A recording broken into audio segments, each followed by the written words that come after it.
I talked to him. He's got the oatmeal cream. He's got Nick's cookies. There you He's Let me got have the it. coach, the cookies. Mine. But I actually talked to Ken. He's very positive. Believe he's going to come back 100%. And I actually talked to him a little bit about our hole in that plant. Ken told me he did not see it. Then he goes, "No big deal." This is Where did it go? Jones. Stay tuned for the Where did it go? post-game show on CBS Sports.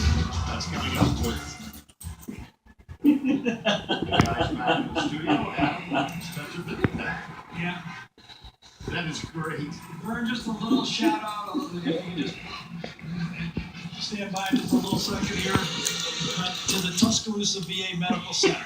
Great people. Met Connie Booth, her fantastic staff. The work they do over there with long-term care. There's a lot of publicity about the VA people, but they do it right here in Tuscaloosa. Yeah, I know. You spent some time with those folks and Well, he'll have to have it.